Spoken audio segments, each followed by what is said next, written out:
Hi there, this is Steve Spurrier. You can join University of Florida Hall of Famer Shane Matthews and also the two-time SEC Player of the Year every weekday as he brings you all you need to know about the Florida Gators, including news, analysis, opinions, and some of the biggest names in sports.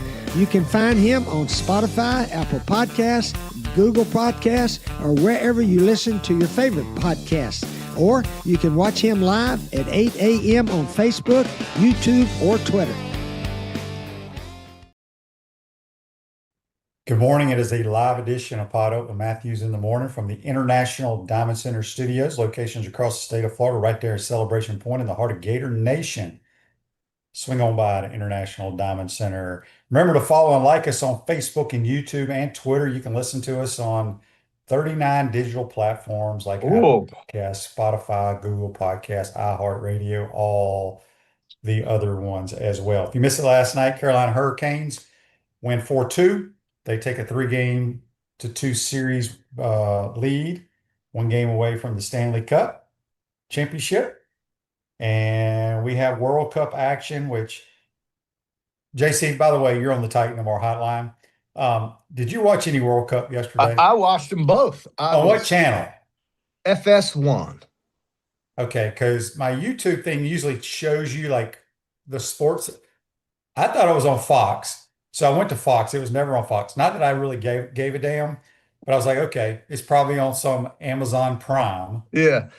FS1 is considered Fox. Why do they only have like 2 soccer games a day? That makes no sense to me. Yeah, I think they should want. Well, they want the world to watch. I don't know why. I don't think the world was watching South Korea and Czechia last night. I was. Who won? South Korea came back. They were down 1-0 and won 2-1 in the second period, and they basically, or second half, and they basically were the beneficiaries of a very sketchy offsides call on Czechia. On a beautifully executed free kick header into the net that would have put them up 2-1. South Korea, though, scored 2 goals in the second half and won the game down in Guadalajara. The first game, of course, was Mexico and South Africa. South Africa, 2 red cards. That means you're playing basically shorthanded. Mexico at home. The elevation, 7,500 feet. You know, Mexico City is 2,500 feet above Denver. That's how high up it is. So the air's thin up there. But they don't care. They were going crazy. It was fun to watch the game there. I think in Mexico, a lot of enthusiasm. Anyway. United States today in SoFi in Los Angeles. They're going to play Paraguay. That is a little tiny landlocked country in South America, just below Brazil and above Argentina, right there in the middle.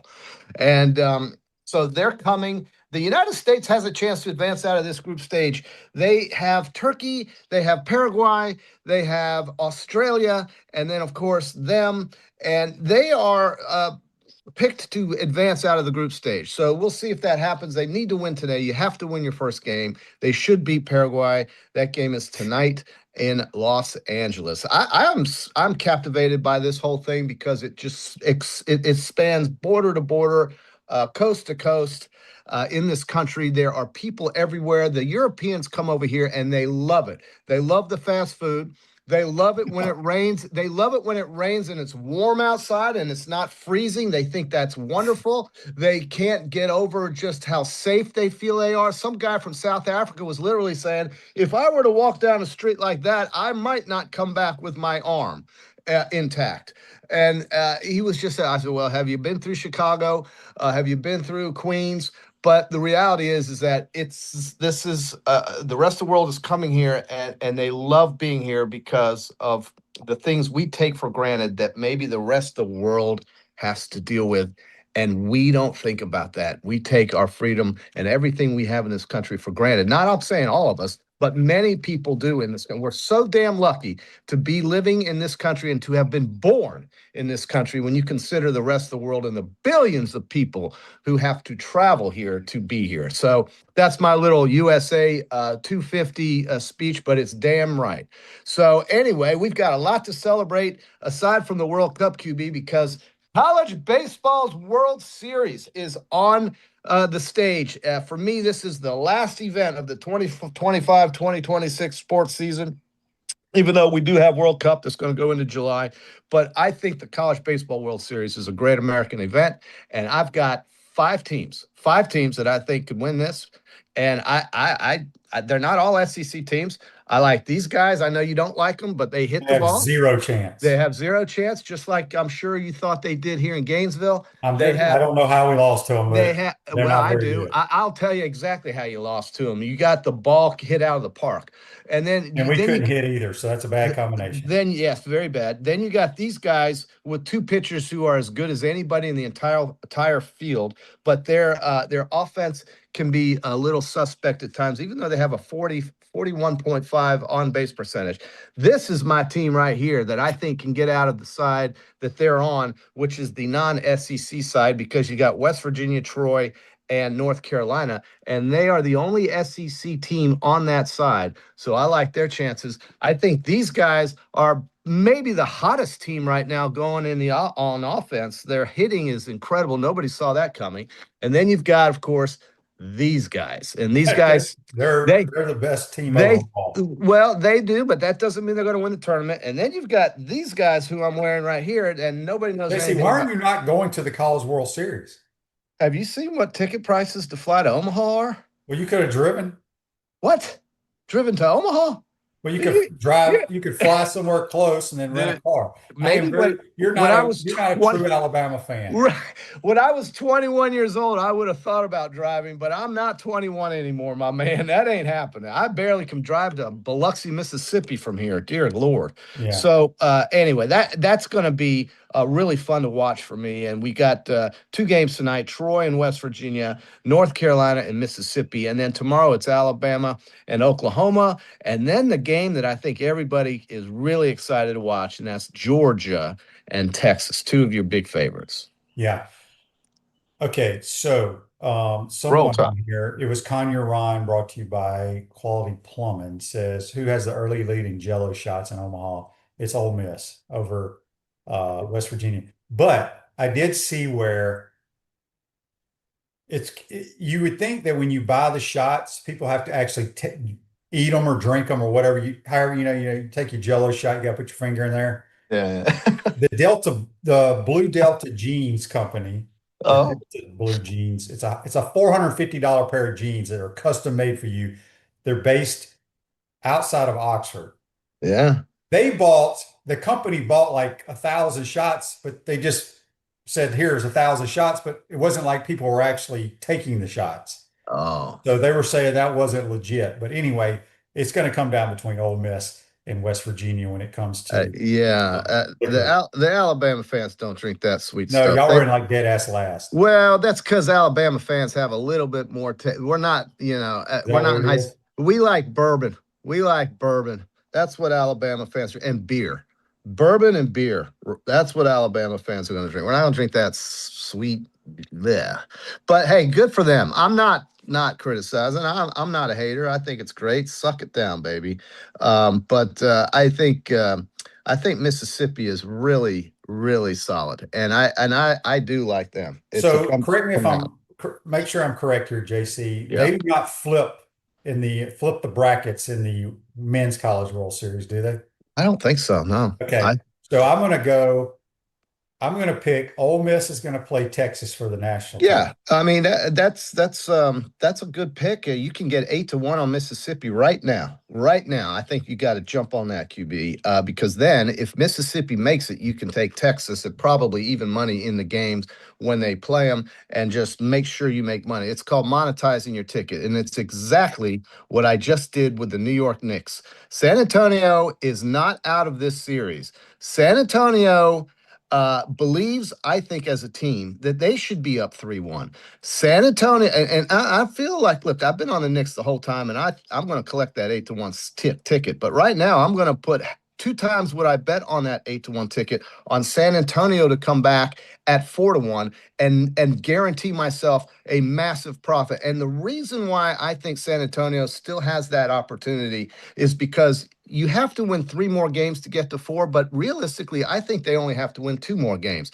I think they can win this game in San Antonio, where they're a 5-point favorite. And then if they can go back to New York and win game 6, they absolutely will be a huge favorite to win game 7. And so really, if the Knicks don't close them out tonight, or close them tomorrow night, or close them out in game 6, the Spurs are going to come back and win this thing. It's not over. It's Well, not over. Vegas has thought from the day one that the Spurs were the better team because, correct me if I'm wrong here, JC, they've been a 5 or 6 point favorite at home. On the road, they've only been like a 1 and 2 point dog.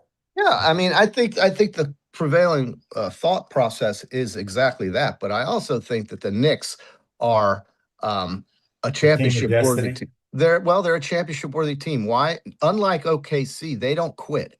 And OKC gave up in a couple of those games they played against the Spurs. The Knicks never quit. And the Knicks have that championship, I think that championship it factor to win this thing and carry it out. And at 8-1, I'm thrilled about it because I saw that with the way they blew out the Hawks and the Sixers, and I said these guys are live to win this, and they are absolutely live. They are one game away from closing it out. But I'm going to get on San Antonio right now, down 3-1 at 4-1 odds, 2 times the bet on the Knicks, and basically guarantee myself a profit. That's how you do it. That's how you survive in this business. I think that's what people tell you. You monetize tickets when you get the chance to do it. So San Antonio is definitely still alive in this because I don't think they're going to just show up in Game 5 and say, "Oh well, poor us, we got beat." I think when they were walking out of that bus back to their hotel and they were being the savages in New York City, and that's what they are. They're absolute zoo animals up there. The way they treated the Spurs coming off that bus, I think lit them is going to reinvigorate. And I think when they get to Texas, they're going to win this game. I don't think it's going to be close tonight. I think actually they might win this game. You might outline this thing up to 8 or 9 because I think the Spurs are going to absolutely beat the Knicks, and then I think the Knicks will finish it out in Game 6. But that could all be wrong if the Knicks win tonight. So I'll be happy either way. They're going to play Saturday night, JC. I know. Why do I keep Throwback thinking concrete Saturday? builds Feels firm like foundation Saturday. for generations. You stand on it. We stand by it. All right. Zach on YouTube, brought to you by Quality Plum, says, Shane, what is the intrigue with LSU? I guess he's referring to Cade Curlin going to the portal and committing to the LSU Tigers. Well, that's pretty simple to figure out. It's LSU. It's LSU baseball. They weren't very good this year. Okay, they're probably in the SEC the alpha dog team in this conference based on history, and they had a bad year. You think that's going to last? I don't think it's going to last. But I'll tell you what I do love, and what will last is that we've got $1.4 billion going into the Palace. Closer to 1.5. I mean, dear God, that's more money than Jerry Jones spent on Jerry World. That's more money. It's the most ever. Ever. We don't mess around. The Mighty Gators ain't messing around. It's going to be a palace. It's going to be a palace. And everybody was bitching about $400 million. We don't need that. We just want to be miserable at the games. No, you do need it. And it's going to be unbelievable. I think it's going to be the best experience you could ever believe. Just imagine walking through the concourse and not having to fight your way to the bathroom and not having to fight your way across the concession stand lines and actually seeing a concession stand that is more than 12 feet long and going into a bathroom that's clean with water that's cold and hot. Think about that. Isn't that something? And then you get a urinal that doesn't look like it's something that they picked up out of the landfill and stuck on the wall with tape. It's beautiful that they're going to redo this place. It has to happen. It is natural. And I think $1.4 billion, it's going to be probably the most swanky place. And think about this. By the time this place is ready, Jacksonville will have completed the Stadium of the Future just up the road. So North Central Florida and Northeast Florida is the Mecca. It's the Mecca of sports football stadiums and facilities. It's going to be the destination location in the Southeast that you have to go to watch the Gators on Saturday and drive right on up 301 to watch the Jaguars, as the English say, the Jaguars, to watch the Jaguars, England's team, beats the Houston Texans. So I think it's fabulous that we get the money spent. The people will love it. I guarantee Florida fans will absolutely love this place in 2030 or 2029, whenever the hell it happens. I think it's 2030. And your press box isn't going to be like a closet up there. I don't really care about my Yeah, press you box. do care. I really don't. Kimmy, you love nice things. Who are you kidding? You love nice things. I don't want I do, but it doesn't. I mean, it is what it is. But well, it's going to be damn nice. We'll talk more with Edgar Thompson in the second portion of today's program because he was in the presser with Scott Strickland and all the folks discussing the renovations. So a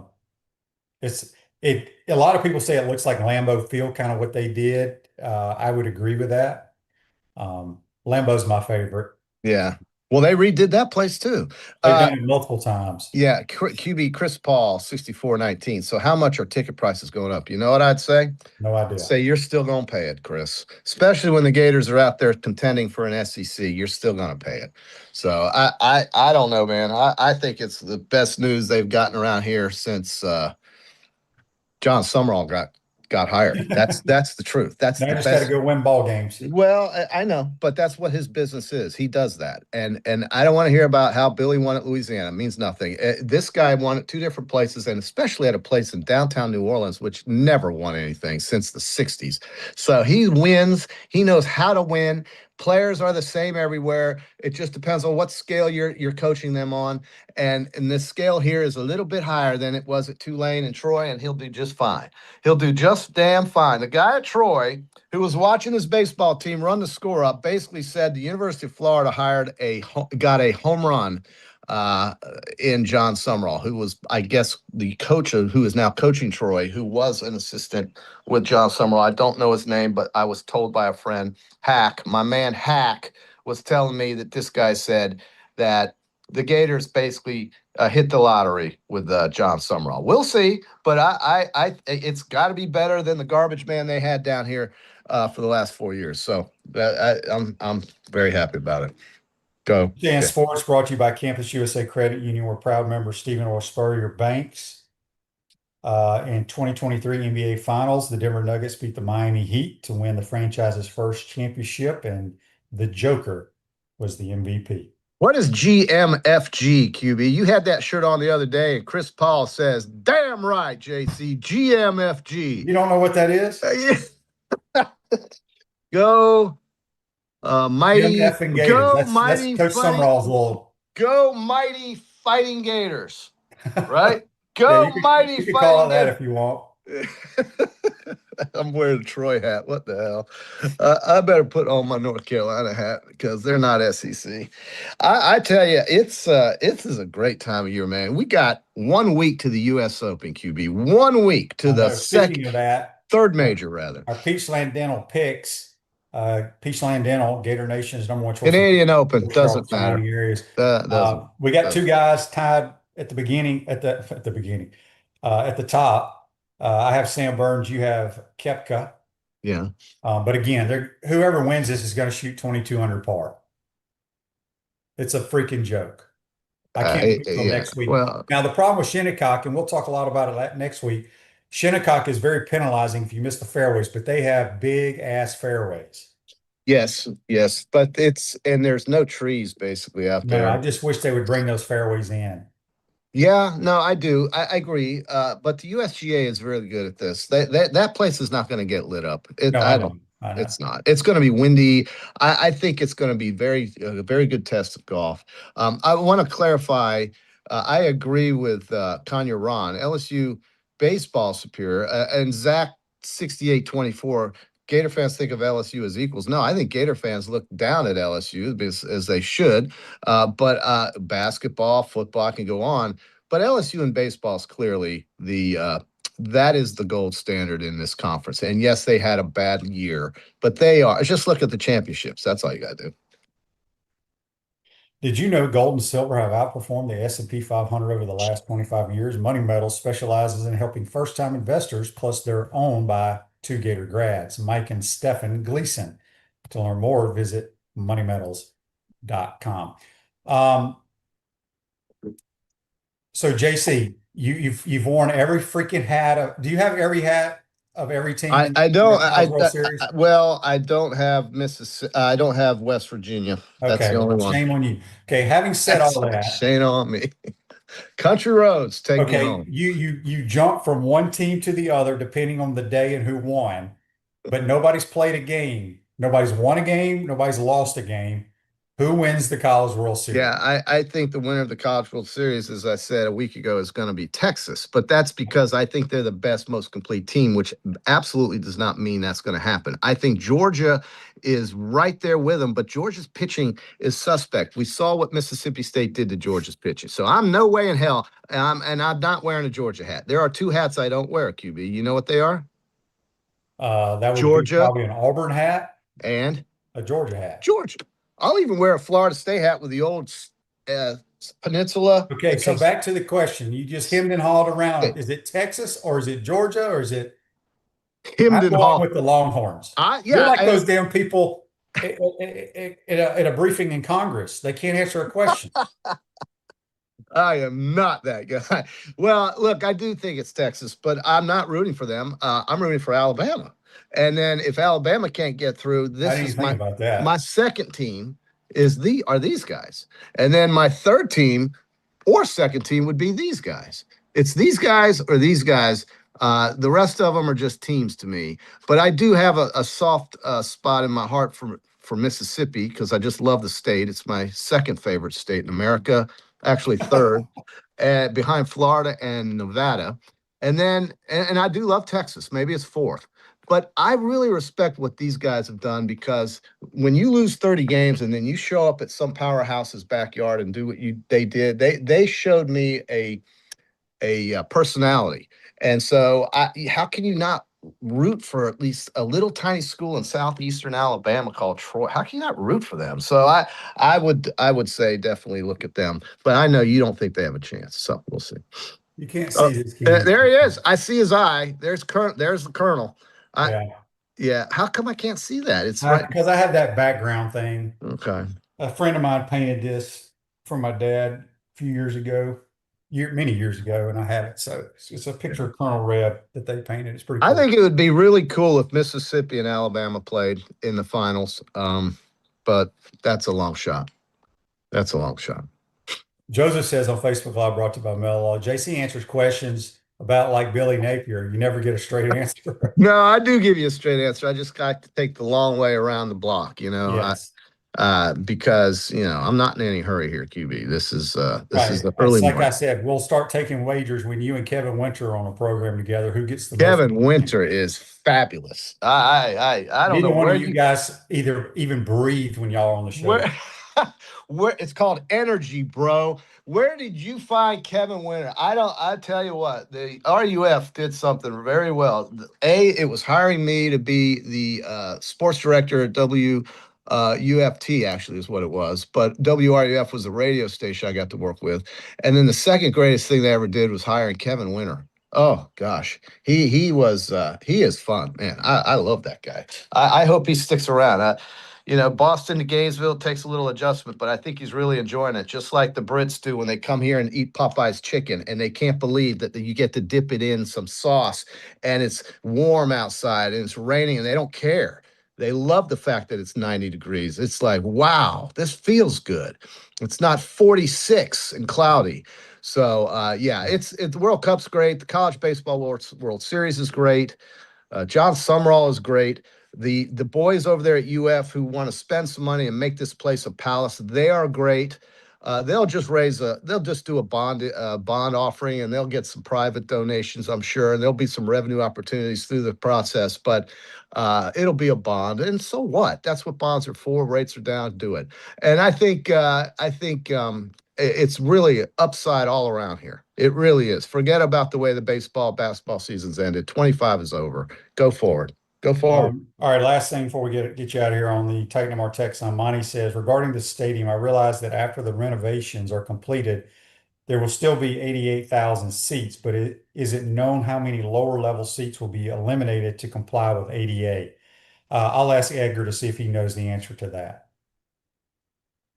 It's just going to be a lot more comfortable to be inside of, and fans are going to embrace it. They're going to like it. And if it means they got to pay $10 more for their tickets, they're going to do it anyway, because this is their life in Gainesville. This is the best thing that happens in this town throughout the year on the sports calendar. It's Florida football on a Saturday. If it's not, then check out. So then go somewhere else, because that's what happens here in the fall. And that's the most important thing. It's the biggest economic driver in the community other than the Gator Nationals when it comes to competition. So I'm excited that these guys are committing this stadium to be the best in the country, because I can tell you, folks, I went to Columbus, Ohio. They're still pissing in troughs over there. They're still pissing in troughs, brother. And you get in and out. There's no waiting in line. You just run in there, whip it out, and go on the wall, and then you're out. And that's 1950s, okay? So the Buckeyes are living in the 50s and 40s. The Gators have moved up to 2030. And so I think you're going to really, really be happy with JC, what are the I think it's odds great. that I am still doing the radio in 2030?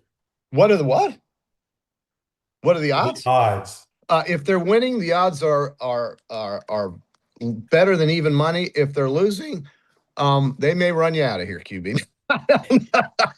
They might. No question about it. If these guys go 4-7, they may run you out. But it's okay. It's okay. A truth teller can always sleep at night, QB. Just know that. And I think if you're calling a football game or if you're tailgating, if you tell the truth, you never have to look behind your shoulder. And I think that's all we can do here. Go Gators. That's JC. Join us on the Titan and More hotline. We'll recap with him all the Because I wear my Alabama hat. Monday. I'm okay with that. We'll see you then, JC. You got it. See you. Have a great weekend, everybody. Win your bets. Miapa Latin Cafe is proud to support Gator Nation for 23 years. The best Latin food north of Miami. Go check them out at one of their 5 locations today. Quick timeout. We come back. We're going to have Edgar Thompson from the Orlando Sentinel. He was at the presser when they broke the news and on the new stadium. Awesome. Get all his thoughts. You're So watching good. and listening to PodUp and Matthews and more from the International Diamond Center Studios. We'll be right back. It's so good. Our premium sponsors are Atlantic Roofing, Campus USA Credit Union, International Diamond Center, J.F. Hayden's Craft Liqueurs, Los Landeros Tequila, Meldon Law, Titan MRI and Imaging, Castaway Sauce, UF Health Orthopedics, Michael Schneider PLLC, Florida Legends Gala and Experience, Money Metals, Sensei Asian Bistro. Our gridiron sponsors are Baker Sports, Florida Cracker Oyster, Gallo Car Wash, Miapa Latin Cafe, Peachland Dental, Quality Plumbing, Ruse Ogre State Farm, Silverback Concrete, 84 Lumber, Big Mills Cheesesteaks, Celebrate Primary Care, Gator Bait Media, Florida Cracker Kitchen, Gator Dominoes, Ironwood Golf Course, McDonald's of Gainesville, Tropical Smoothie Cafe, UF Bookstores, International Gold and Diamond, Advocare, and MGA Wealth. Watch and listen to us live on Facebook or YouTube. Listen to podcasts wherever, on Apple, Spotify, or wherever you listen to your favorite podcast. Remember to like, follow, and subscribe so you don't miss an episode. And to advertise, be sure to call my man Freddie at 352-284-3733. Naysayers, setbacks, injuries. Life throws a lot of hurdles your way. The key is just keep jumping them.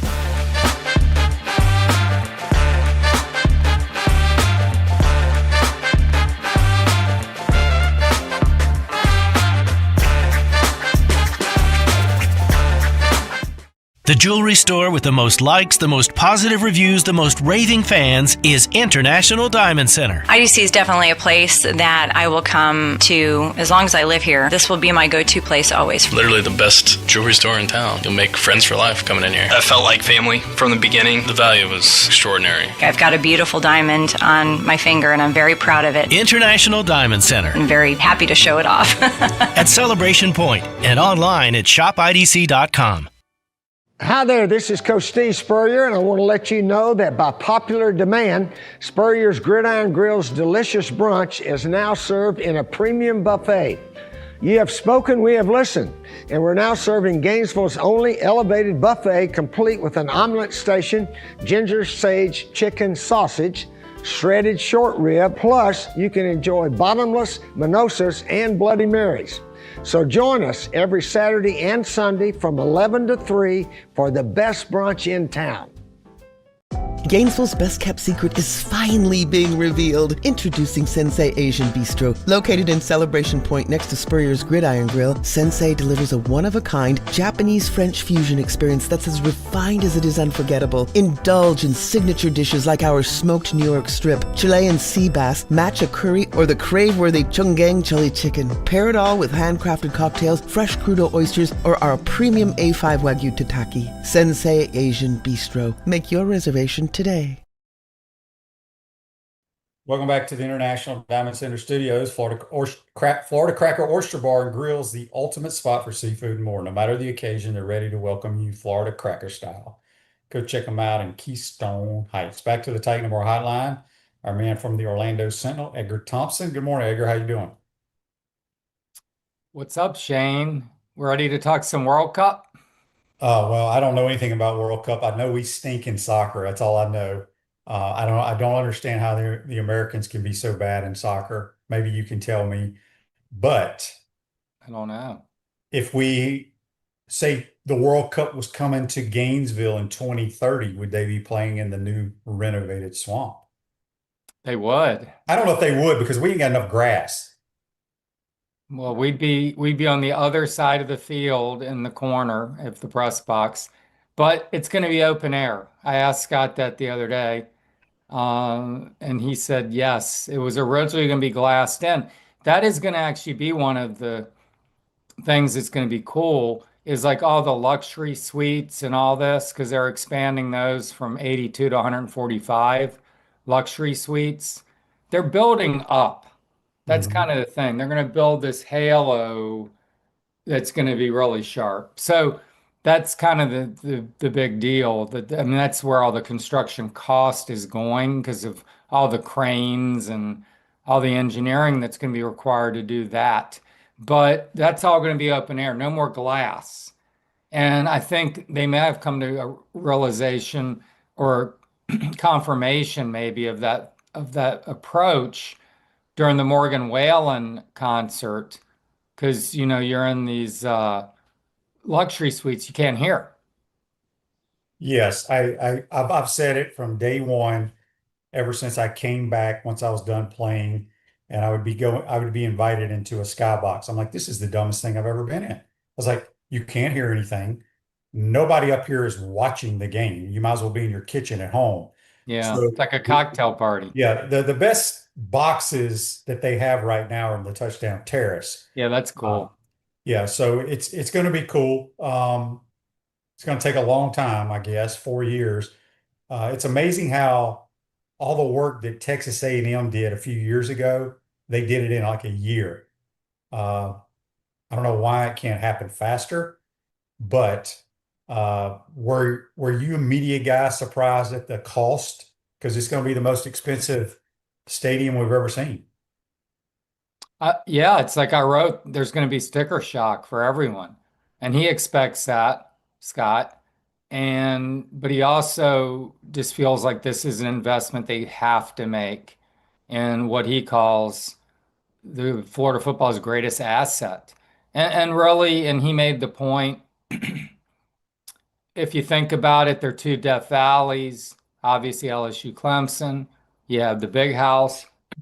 I chimed in with the horseshoe. Other than that, the Swamp. Really, there are not any stadiums that go by like a nickname. It's a nationally known, you know, product or whatever you want to call it. It's one of the most iconic venues in sports, really. Coach Spurrier certainly came up with a great nickname for it, and it's a phenomenal environment. I've been to every stadium in the league multiple times at this point. Actually, Auburn, this will be my second trip to Auburn, and Auburn was amazing back in '06. And I thought they played way too much music, though, like deafening. It was like almost like death metal or something they were cranking that night. But yeah, it's something, and it's going to be cool, and people are going to love it when they see it and get in there. Now, there's obviously going to be consternation and some, people that are getting moved maybe, or their seats are going to go away in the lower bowl. But to comply with the laws of the American Disabilities Act, they got to put handrails in, man.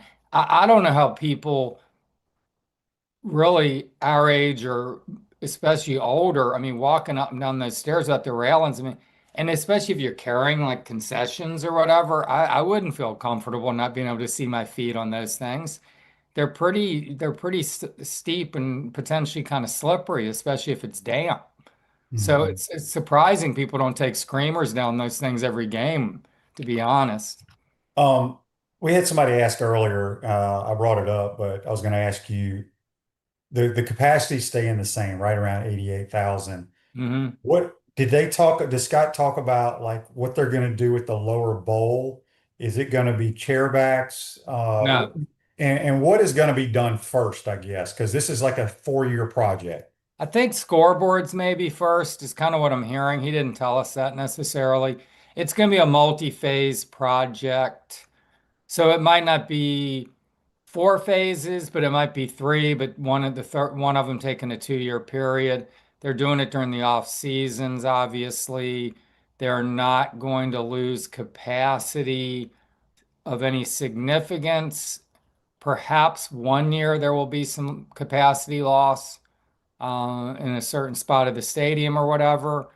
But it's gonna create challenges, man. There are gonna be cranes. There's gonna be probably parking loss. There's probably gonna be tailgating spots lost that we just don't know about yet, and they might not know about yet. This is just kind of, I mean, it's not the infantile stages, obviously, of something that was first discussed in 2018. But when they came in then, it was like a guesstimate. They didn't really like put pen to paper and start, doping it out. But it was 400 million then, if you recall. That was the first, now it's 1.45 billion. It seems to a lot of people like extreme, but it's kind of what needs to be done. And maybe they waited too long. I mean, clearly they kind of waited, but maybe by waiting, they're gonna modernize it in a way that no one else is modernizing a facility. I don't know. But again, it's like everything's going to kind of move up. But he noted that the west side, you know how high the west side is? He said that's was almost too high. They're not going to make it equal on the east side to the west side in terms of Yeah, well, height. you don't have the press box area. They're going to put those boxes, whatever the luxury boxes, at the top of the east side, going around the south end zone, which that is going to be a good height. It's actually going to be lower than the Champions Club too, I believe. I'd have to look at it, but that's going to be a good viewing distance from the field. So, are they going to back to the lower bowl? Yeah. Are they chair backing all of it, or just the No. alumni side, or not at all? They're not chair backing it. Again, they're going to put Oh, railings, and I think the seats are going to maybe have a little bit more space, but infinitesimal differences. So there's going to be lost seats there, and I don't know the exact number. I mean, it's in the thousands, yeah. So and they're putting this 88,000. They're taking seats out of the lower bowl, but putting seats and they're counting those seats into the new luxury suites. and just yeah, an additional seating probably created up a little bit higher. I will say this: a couple of friends of mine, actually golf writers, um, wanted to see a game, and they came to that Auburn game in 19, which to this day is still, I can count on one hand for the 100 and whatever games I've covered in the swamp. Atmosphere wise, that day was amazing. I mean, that game was going from the start to the end in terms of just the level, the decibel level, right? And these guys got seats at the very top of the swamp. So whatever, row 80 or whatever it is, right? And they said they could see fine. And I've walked the stadium stairs. I don't really do that much anymore, and gone up to the very top and you look down, it's not bad. Oh, I, no, no, no. Like I said, I feel like the worst seats in the stadium are in the skybox. There's way too yeah, high. and it's enclosed. It just anyway. Um, MSRK wants to know who's paying the full note on this. Well, they're going to bond a good chunk of it, and then they're going to get donors to try to foot the bill. I mean, will they even? I don't know. Will there be state funding at all? I mean, I don't know. I mean, I know nothing about that. I'm just throwing it out there. But it's a big price tag, and you're not going to raise all that through donations, obviously. Here's one too, is another reason for the high price is 500 million is alone just for the ADA compliance, infrastructure, right? Because they're going to move like some offices and do a bunch of stuff to create more concourse space. And the concourse is going to be so much more wide open and things like that. Now, I was wondering if you could be like at the baseball stadium, which is cool. On the concourse, you can see the field all the way around. But to do that would be impossible. I thought maybe there's going to be something like that. But just 500 million and deferred maintenance. Like there's so much, old just, I mean, you just got to all the, electric pipes, all this stuff. So it's very expensive to do take on a project of this breadth. And so a $500 million of it is going just to that stuff that's not sexy at all. Edgar, question from Andy on Facebook Live brought to you by Mel Law. Northwestern's new stadium has an actual standing room area, no seats for students. Is UF doing something like that to help keep the capacity? Well, there's going to be in the north end zone corners. People can There's going to stand be there. like areas to circulate, viewing spots, but I don't know whether that's just for people that have the seats there or that's going to be separate seating. I kind of am vague there, but it's going to be a premium product, I think, to use Scott's words.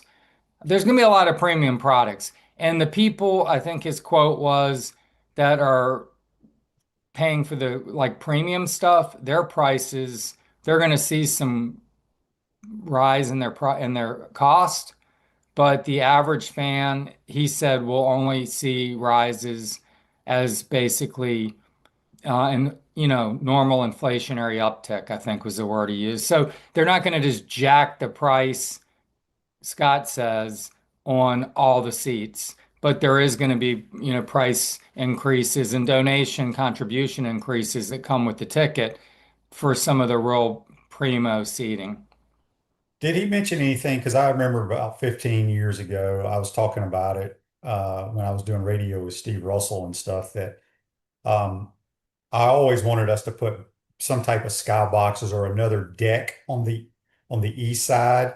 This is when everybody was trying to be the big, the largest stadiums around capacity wise. But there was always a lot of talk about with Florida Gym being a historical monument or whatever, however they phrase that it was going to be hard to build anything and get cranes and all that stuff on that side of the stadium because it's so crammed. Did he talk about, I mean, obviously they're going to have to put a bunch of cranes and stuff over there now. What are they having to do on the east side to build all this stuff? I can't tell you. Okay. I don't know the ins and Secret? outs. Well, no, I'm not an engineer. I mean, I don't know. I mean, that stuff's some perilous work, though. And and it's very complicated. And like again, the higher you go up, the more expensive it gets, as he stated. If you just did everything in the bowl, that's like, you don't need cranes and all that for that. Yeah, I wonder how much they're having to deal with the foundation as well, as old as that stadium is. But Probably some. I mean, again, infrastructure. If you're spending $500 million on quote infrastructure, putting in rails and doing all that, and that can't be that pricey. I mean, what do I know?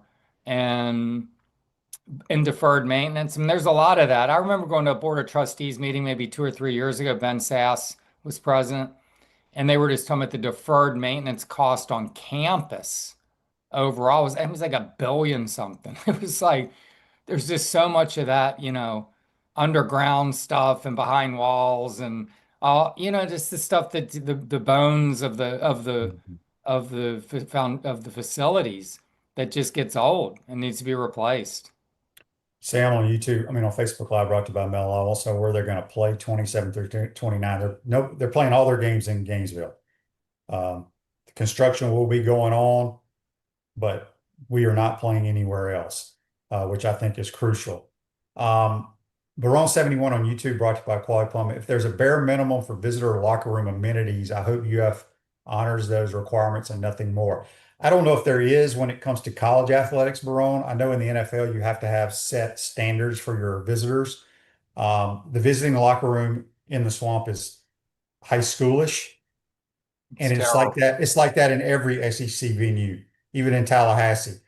Hopefully that stays the same. You really want, I mean, that thing's a dump. I mean, that visitor's locker room is awful.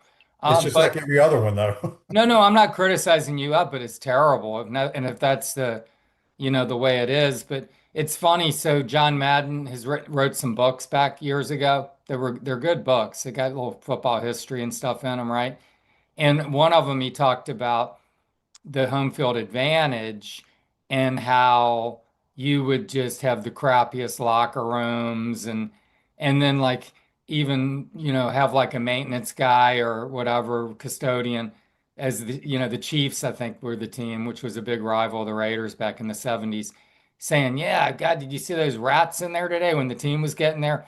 Just like, not that there were rats, but just any edge, like Boston Garden back in the playoffs. They used to turn it up to like 90 degrees in there back in the Bird and McHale days. Be like 90 some degrees in Boston Garden. Teams would come in there and just be welting by the end. So you want home field advantages, but is that just to have just a crappy, dilapidated visitors locker room? I don't know that's. I'm sure it's going to be nicer than what it is now because it's like a prison cell right now. Yeah. All right. So when do they actually start? When are they going to like knock something down, or a crane's going to be in action? Sorry, after this season. Oh, after this season. Okay. But what that's going to be is still unclear. I don't know what that's going to be. I think scoreboards might be like first on the list or something. I'm just not sure how they're going to go about it. And yeah, all those things about phases and the real particulars are yet to unfold. And this thing still needs final approval by the Florida Board of Governors in September, but I can't imagine there'll be more than a rubber stamping of the whole thing. Kevin says on the taking more text line, doesn't Iowa paint the visitor locker room pink? Yeah, I believe so. I want to say Florida State's is pink too. That stuff's funny. Yeah. But still, if they're going to do if they're going to spend $1 billion, whatever, I mean, you got to imagine those are going to be improved. I mean, they're not going to be as luxurious as the Gator locker rooms, trust me. William on the Titan More text line wants to know, Edgar, are you a World Cup fan and will you be watching? I've had periods of various World Cups. I have been a big fan. I used to have some friends who were big soccer fans when I lived in New Mexico. The 94 World Cup was awesome. And I remember one year Cameroon had a run. That might have been it. That was fun. They had this Raja Mila, who was like the Michael Jordan of soccer from there. And I bring that up because I visited Cameroon for 3 weeks in 1997. Girlfriend of mine was in the Peace Corps, and he was like a huge deal. Their soccer stadium looked like the Swamp. So soccer is just, everyone knows this. In the world, it is just huge. And it's a game everyone can play. We were driving all through Cameroon. I remember soccer fields everywhere, little kids playing soccer. It's this cheap sport. You need a ball, a pair of shorts and a shirt and some shoes and, a couple of goals and you can play. It isn't like football and baseball and these sports, golf, that all cost so much money to participate in. But yeah, the stadiums, I think there's a stadium in Brazil that's, the Swamp could fit in that stadium. It's like maybe not as big as Indianapolis Speedway, but it's like 150,000 or plus. So it's just a major sport worldwide. Everyone knows that, and I agree with you. Why is the U.S. lagging so far behind? Is it because Jalen Brunson's playing basketball because of the profile of it and the salaries, and all the great cornerbacks and running backs? Jaden Baugh, what kind of soccer player would he be? So they choose other sports, but it's still like you would think there are enough to go around and that soccer would be better here. They're playing with Paraguay tonight at 9 o'clock. I'm going to tune in. And that's one thing about soccer too. The games are fast. It's a 90-minute running clock, short Until they add halftime. all They just that play. time at the end for some, all the injury timeouts. I don't know how to track that. Yeah. Edgar, good stuff. You got any good articles you're writing that people can tune in on? I'm doing a little more track. I wrote a story on Mouse the other day. Got something coming out tomorrow on the discus thrower. She said if Ada Van Dalen, I think, she set a shot put school record yesterday. She's going to break the national record for the discus tomorrow unless she just like slips. Is tomorrow the national championships out in Oregon? It started Wednesday, so it's 2 days. It goes men, women, men, women. And Florida has a streak of national titles dating to 2010 track indoor championship and has gone through basketball last year. And Mouse, I think 6 times his teams kept that streak alive. So they are hoping, I think Scott's comment was in Mouse we trust, because they want to keep that. And if they win once, Shane, this will be the 50th national title for Florida. So there's some things on the line this weekend for the Gators still with track, but that's their last chance. But it's in the hands of the guy who seems to come through in the clutch. So we'll see. Yeah. Edgar, appreciate your time. Have a great weekend. We'll talk to you next week is US Open. Oh, yeah. Shinnecock, my favorite. He is Edgar Thompson. You can check him out on Twitter and at the Orlando Sentinel. Castaway Hot Sauce, try their signature ball kicker hot sauce inspired by the HBC. Steve Spurrier and his famous kick in 1966. Have a great weekend, folks. We'll see you on Monday. Take care.